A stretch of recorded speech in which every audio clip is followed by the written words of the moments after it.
بسم الله الرحمن الرحيم.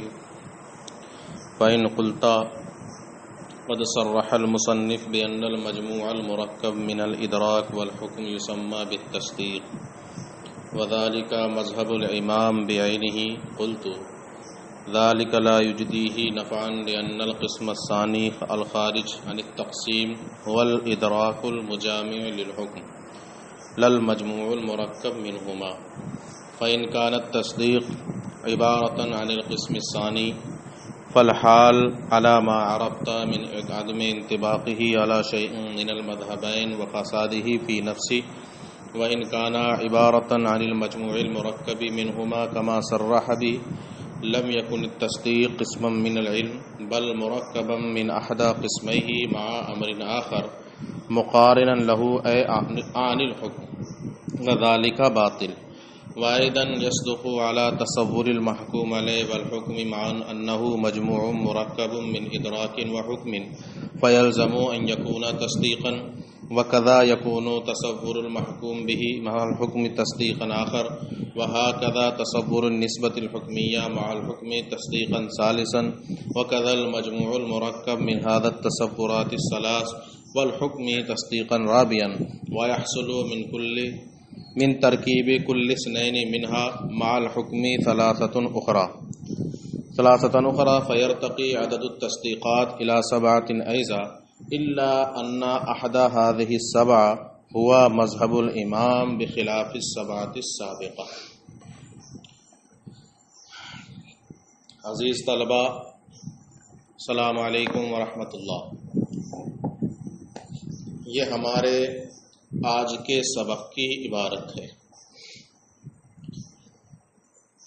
کل کے سبق میں آپ نے یہ پڑھا تھا کہ میر صاحب نے مصنف کی تقسیم کے بارے میں یہ بتایا کہ نہ تو وہ حکمہ کی تقسیم کے اعتبار سے صحیح ہے اور نہ ہی امام رازی کی تقسیم کے اعتبار سے یعنی تعریف کے اعتبار سے صحیح.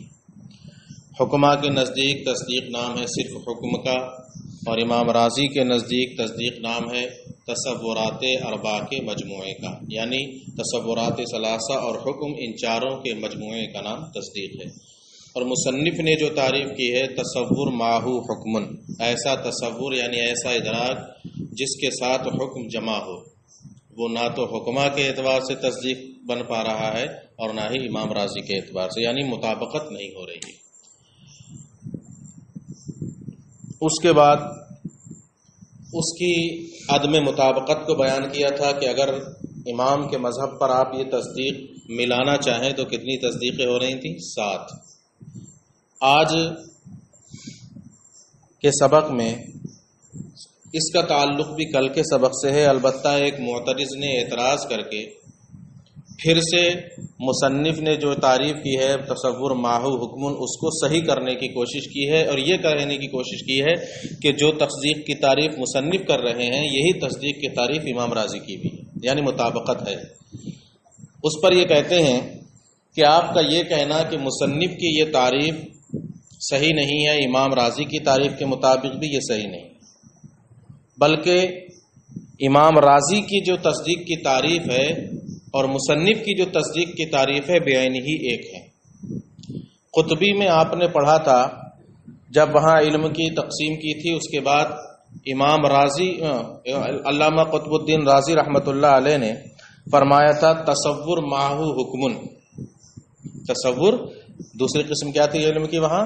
تصور ماہو حکمن. اس کے بارے میں پھر فرمایا تھا وَيُقَالُ لِلْمَجْمُوعِ تصدیق، اور ان کے مجموعے کو کیا کہا جاتا ہے؟ تصدیق کہا جاتا ہے. یہ کہا ہے کہ نہیں قطبی میں؟ اب اسی کو لے کر یہ یہاں پر کہتے ہیں کہ جب وہاں پر خود یہ بیان کر دیا گیا ہے کہ ان کے مجموعے کو تصدیق کہا جاتا ہے، مصنف کی تعریف کے بارے میں یہ کہا گیا ہے قطبی میں، اور امام رازی کے یہاں بھی تصدیق کیا ہے؟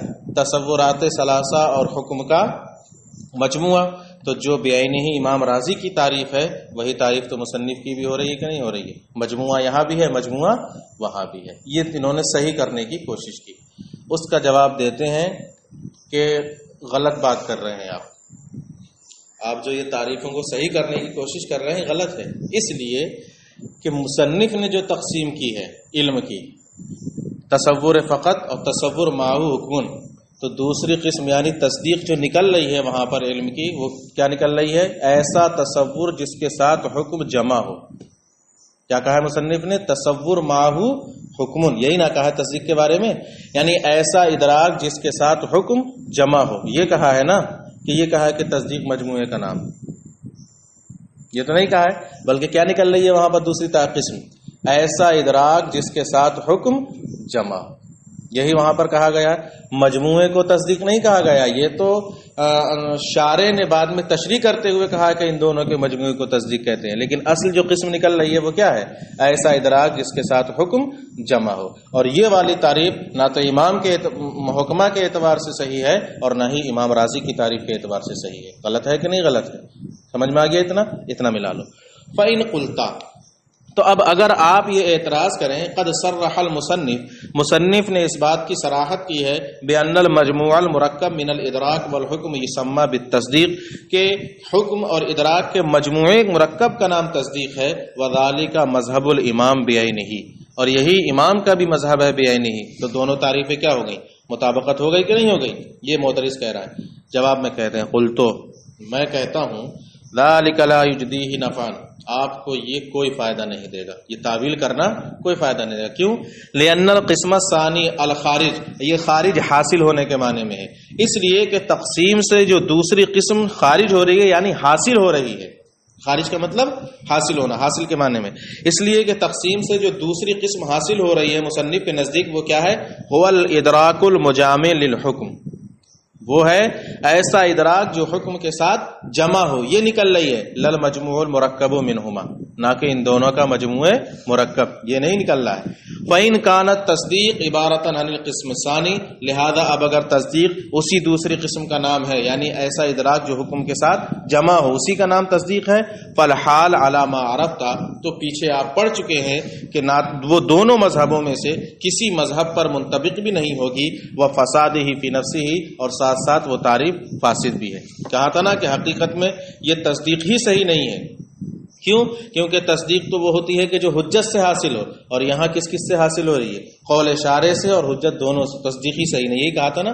تو وہ کہہ رہے ہیں لہذا اب اگر تصدیق اسی قسم ثانی کا نام ہے، یعنی ادراک جو حکم کے ساتھ جمع ہو، تب تو آپ پیچھے پڑ چکے ہیں، نہ تو وہ حکمہ کے اعتبار سے صحیح ہے، منطبق ہو رہی ہے، اور نہ ہی امام کے اعتبار سے، اور خود وہ تعریف صحیح بھی نہیں ہے، یہ بھی کہہ دیا تھا۔ وَإِن كَانَ عِبَارَةً عَنِ الْمَجْمُوعِ الْمُرَكَّبِ مِنْهُمَا، اور اگر آپ یہ کہتے ہیں کہ ادراک اور حکم کے مجموعے کا نام تصدیق ہے، چلیے ہم وہ بھی مان لیتے ہیں۔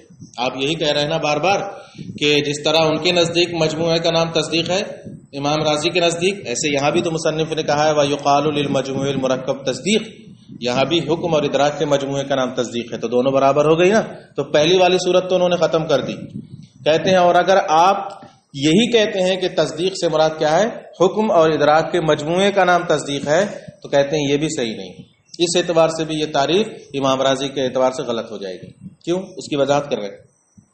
کہتے ہیں اور اگر تصدیق سے یہی مراد لیا جائے کہ حکم اور ادراک کے مجموعے کا نام ہے، تو تصدیق علم کی قسم ہی نہیں رہے گی۔ تصدیق کیا ہو جائے گی؟ علم کی قسم ہی نہیں رہے گی۔ کیوں؟ کیونکہ اب تصدیق نام ہے کس کا؟ حکم اور ادراک کے مجموعے کا، حکم اور تصور کے مجموعے کا نام تصدیق، یہی نہ ہوگا، نکل کے آئے گا۔ تو اب تصدیق نام ہوگا کس کا؟ حکم اور تصور کے مجموعے کا۔ تو اب یہاں تصدیق نام ہو رہا ہے علم کی ایک قسم اور ایک اس کے ساتھ دوسری چیز ملا کر اس کا۔ تو علم کی ایک قسم کیا ہے؟ تصور، اور تصور کے ساتھ کیا مل رہا ہے؟ حکم۔ ان دونوں کے مجموعے کا نام کیا رکھ رہے ہیں آپ؟ تصدیق۔ تو اب یہاں علم کی قسم ہی نہیں رہی، بلکہ علم کی ایک قسم کے ساتھ ایک دوسری چیز مل رہی ہے، وہ تصدیق بن رہی ہے۔ کیا؟ تصور اور حکم، حکم مل رہا ہے نا اس کے ساتھ، تو تصور یہ علم کی قسم ہو گئی، اور اس کے ساتھ ایک دوسری چیز مل گئی، کیا؟ حکم۔ اب مل کر یہ مجموعہ کیا ہو گیا؟ تصدیق ہو گیا۔ یہ تو علم کی قسم ہی نہیں رہ رہی، حالانکہ یہ بالکل باطل ہے۔ کیوں؟ کیونکہ تصدیق کیا ہے؟ علم کی قسم ہے، اور اس سے ثابت ہو رہا ہے کہ علم کی قسم ہی نہ رہے۔ تو کہتے ہیں تو اگر آپ کہتے ہیں کہ تصدیق نام ہے حکم اور ادراک کے مجموعے کا، جیسا کہ خود مصنف نے صراحت کی، تب تو تصدیق علم کی قسم ہی نہیں رہے گی، بلکہ وہ علم کی دو قسموں میں سے ایک قسم اور ایک دوسری چیز سے مرکب ہو جائے گی، یعنی حکم ملاؤ۔ فَإِن كَانَتْ تصدیق وَإِنْ كَانَ عِبَارَةً عَنِ الْمَجْمُوعِ الْمُرَكَّبِ مِنْهُمَا، اور اگر تصدیق نام ہے ان دونوں کے مجموعے مرکب کا یعنی ادراک اور حکم کا، جیسا کہ مصنف نے اس کی صراحت کی، لم یکن التصدیق قسما من العلم، تب تو تصدیق علم کی قسم ہی نہیں رہے گی، بل مرکبا من احد قسمہ مع امر آخر، بلکہ اب تصدیق مرکب ہوگی علم کی دونوں قسموں میں سے ایک قسم یعنی تصور مع امر آخر، وہ تصور ایک دوسری چیز کے ساتھ مل رہا ہے، وہ کیا ہے؟ عن الحکم، یعنی حکم کے ساتھ، وذالک باطل، اور یہ باطل ہے کہ تصدیق علم کی قسم نہ ہو، یہ باطل ہے کیونکہ سب کا اتفاق ہے کہ تصدیق کس کی قسم ہے؟ علم کی قسم۔ اس کے علاوہ ایک خرابی اور لازم آ رہی ہے، اگر ہم تصدیق کو ادراک اور حکم کا مجموعہ مان رہے ہیں کہ ہم کہتے ہیں کہ تصدیق نام ہے حکم اور ادراک کے مجموعے کا، تو ایک تو یہ خرابی لازم آ رہی ہے کہ تصدیق علم کی قسم نہیں رہے گی، ایک خرابی اور لازم آ رہی ہے کہ جب تصدیق نام ہے حکم اور ادراک کے مجموعے کا تو اب وہی 7 قسمیں پھر سے نکل آئیں گی، محکوم علیہ کا ادراک اور حکم ایک تصدیق بن جائے گی، محکوم بہی کا ادراک اور حکم ایک دوسری تصدیق بن جائے گی، نسبت حکمیہ اور حکم یہ تیسری تصدیق ہو جائے گی، پھر تینوں کا ادراک محکوم علیہ محکوم بہی نسبت حکمیہ اور حکم کتنی ہو گئی؟ چوتھی تصدیق، پھر ہر ایک کے ساتھ 2 کو ملا کر محکوم علیہ اور نسبت حکمیہ کا ادراک اور حکم، 5ویں محکوم علیہ اور محکوم بہی کا ادراک اور حکم، 6ٹھی نسبت حکمیہ اور محکوم بہی کا ادراک اور حکم، کل کتنی ہو گئی؟ 7 پھر نکل آئیں گی۔ البتہ اس میں ایک قسم امام راضی والی ہوگی، ایک قسم امام راضی والی ہوگی برخلاف پچھلی 7 قسموں کے، کیونکہ پچھلی 7 قسموں میں حکم سب جگہ تصدیق کی حقیقت سے خارج تھا، ٹھیک ہے، اور امام راضی کے نزدیک تصدیق کیا ہے؟ تصورات ثلاثہ اور حکم کے مجموعے کا نام کیا ہے؟ تصدیق ہے، یعنی حکم تصدیق کی حقیقت میں داخل ہے، اور یہاں بھی جو 7 قسمیں نکال رہے ہیں یہاں حکم داخل ہے، اگرچہ 7 قسمیں نکل رہی ہیں لیکن حکم کیا ہے؟ تصدیق کی حقیقت میں داخل ہے، وہی تو کہہ رہے ہیں ادراک اور حکم کے مجموعے کا نام تصدیق ہے، تو حکم تصدیق میں داخل ہو رہا ہے کہ نہیں داخل ہو رہا ہے؟ تو ایک قسم اس میں ایسی آ رہی ہے جو امام راضی والے ہوگی، کون سی؟ تصورات ثلاثہ اور حکم کا مجموعہ جو ہے، چوتھی قسم جو نکل رہی ہے وہ امام راضی والی ہو جائے گی، ٹھیک ہے، لیکن بہرحال خرابی تو لازم آ رہی ہے کہ نہیں لازم آ رہی ہے؟ ملاؤ۔ اس کے بعد کہتے ہیں وَأَيْضًا يَصْدُقُ عَلَى تَصَوُّرِ الْمَحْكُومِ عَلَيْهِ وَالْحُكْمِ مَعًا أَنَّهُ مَجْمُوعٌ مُرَكَّبٌ مِّنْ إِدْرَاكٍ وَحُكْمٍ نیز اس صورت میں جبکہ تصدیق نام رکھ دیا جائے حکم اور ادراک کے مجموعے کا، محکوم علیہ اور حکم کا تصور اور محکوم علیہ اور حکم کے تصور پر بھی تصدیق کی تعریف صادق آئے گی کہ یہ دونوں حکم اور ادراک کے مجموعے مرکب ہیں، فَيَلْزَمُ أَن يَكُونَ تَصْدِيقًا، تو لازم آئے گا کہ یہ بھی ایک تصدیق ہو جائے، ایسے ہی محکوم بہی کا تصور حکم کے ساتھ یہ ایک دوسری تصدیق ہو جائے گی، اسی طرح نسبت حکمیہ کا تصور تصدیق کے ساتھ حکم کے ساتھ یہ تیسری تصدیق ہوگی، وَكَذَا الْمَجْمُوعُ الْمُرَكَّبُ مِنْ هَذِهِ التَّصَوُّرَاتِ الثَّلَاثِ وَالْحُكْمِ تَصْدِيقًا رَابِعًا، اور اسی طرح پھر تصورات ثلاثہ کا مجموعہ حکم کے ساتھ یہ کون سی تصدیق ہو جائے گی؟ چوتھی۔ وَيَحْصُلُ مِنْ تَرْكِيبِ كُلِّ اثْنَيْنِ مِنْهَا مَعَ الْحُكْمِ ثَلَاثَةٌ أُخْرَى، پھر ان میں سے ہر ایک کے ساتھ 2 مل کر حکم کے ساتھ ملے تو 3 تصدیقیں اور حاصل ہو جائیں گی، یعنی محکوم علیہ محکوم بہی کا ادراک تصور اور حکم، ایک تصدیق یہ بن گئی، محکوم علیہ اور نسبت حکمیہ کا تصور اور حکم، دوسری تصدیق یہ ہو گئی محکوم بہی اور نسبت حکمیہ اور حکم، تیسری تو 4 اور 3 7 ہو گئے۔ فَيَرْتَقِي عَدَدُ التَّصْدِيقَاتِ إِلَى 7 أَيْضًا، تو اب پھر تصدیقات کی تعداد یہاں 7 تک جائے گی، إِلَّا أَنَّ أَحَدَ هَذِهِ السَّبْعَ هُوَ مذہب الامام، البتہ ان 7 میں سے ایک بعینہ امام کا مذہب ہے، بخلاف السبعۃ السابقہ، برخلاف پہلی والی 7 کے کہ وہاں حکم تصدیق کی حقیقت میں داخل نہیں تھا، اس لیے وہاں امام کا مذہب نہیں بن پایا، وہاں بھی تو ایک صورت آ رہی تھی تصورات ثلاثہ اور حکم کے مجموعے کا، لیکن حکم وہاں تصدیق کی حقیقت سے خارج تھا، کیا تھا؟ خارج تھا، صرف جمع ہو رہا تھا، تصورات کے ساتھ حکم جمع ہو رہا تھا، حقیقت میں داخل، اور یہاں حکم کیا ہے؟ داخل ہے، جب داخل ہے تو امام کے مذہب کے اعتبار سے ایک تعریف صحیح ہو جائے گی، کون سی؟ تصورات ثلاثہ اور حکم کے مجموعے کا نام۔ ایک چیز اور پڑھ لو، قولہ اما ان یکون قسم الشیء قسیما لہ، اس عبارت میں مصنف یہی بتائیں گے کہ قسم کسے کہتے ہیں، قسیم کسے کہتے ہیں۔ میں نے جو تعریف اردو میں لکھ کے بھیجی تھی، آپ کے آئے تھے انٹرنیٹ پہ، میں نے گھر سے بھیجی تھی کہ قسم کسے کہتے ہیں، قسیم کسے کہتے ہیں، پھر قسم الشیء قسیما لہ اور قسیم الشیء قسما منہ، یہ کسے کہتے ہیں، یہی بتا رہے ہیں یہاں پر، بہت آسان بات ہے۔ قسم الشے ہوا ما کانا مندرجن تحتہ و اخص من کہتے ہیں کسی چیز کی قسم ہونے کا مطلب یہ ہے کہ وہ اس چیز کے تحت مندرج ہو اور اس سے خاص ہو. اس چیز کے تحت کیا ہے؟ مندرج ہو اور اس سے کیا ہو؟ خاص ہو. جیسے کلمہ، یہ ایک شے ہے. کلمے کی 3 قسمیں ہیں، اسم، فعل، حرف. تو اسم کیا کہیں گے اسے؟ کلمے کی قسم. اسم کیا ہے؟ کلمے کی قسم ہے کہ نہیں؟ قسم ہے. اور کلمے سے خاص ہے، کلمے سے خاص ہے اور کلمے کے تحت آئے گا. اسم کس کے تحت آئے گا؟ اب کلمے کے تحت آئے گا. ٹھیک ہے. تو قسم کا مطلب کسی چیز کے تحت مندرج ہو اور اس سے خاص ہو.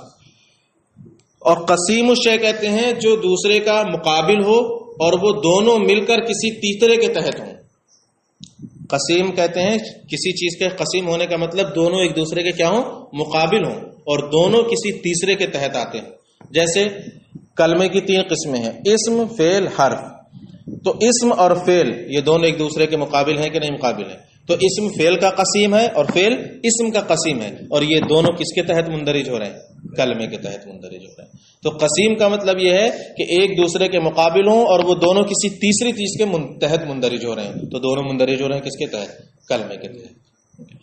وقسیم الشے ہوا ما کانا مقابلا لہو، اور شے کا قسیم ہونے کا مطلب جو اس کے وہ اس شے کے مقابل ہو اور اس کے ساتھ مل کر کسی تیسری چیز کے تحت مندرج ہو. مثلا خود ہی مثال دیتے ہیں، اذا قسمت الحیوان الی حیوان ناطق و حیوان غیر ناطق. مثلا آپ جب حیوان کی تقسیم کریں حیوان ناطق اور حیوان غیر ناطق کی طرف، تو 2 قسم ہوئی حیوان کی نہیں، حیوان ناطق، حیوان غیر ناطق.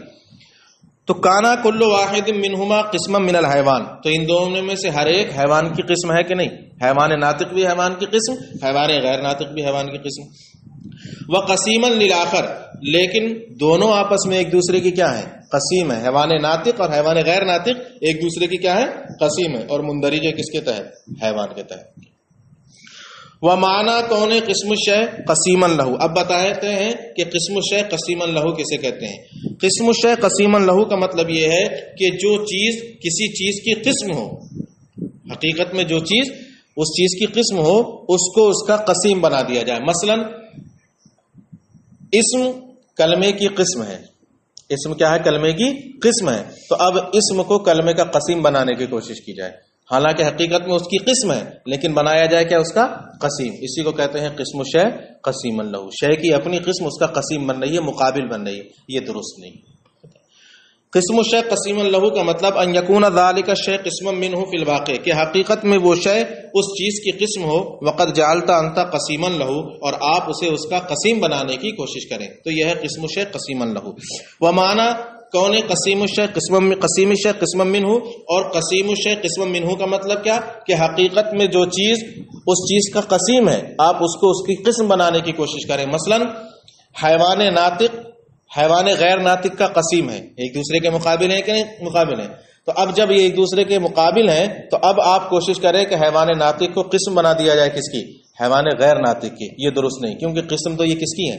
حیوان کی ہے. جیسے اسم اور فعل ایک دوسرے کے قسیم ہیں، اب آپ اسم کو فعل کی قسم بنانے کی کوشش کریں تو یہ غلط ہو جائے گا. اسی کو کہتے ہیں قسیم الشے قسما منہ.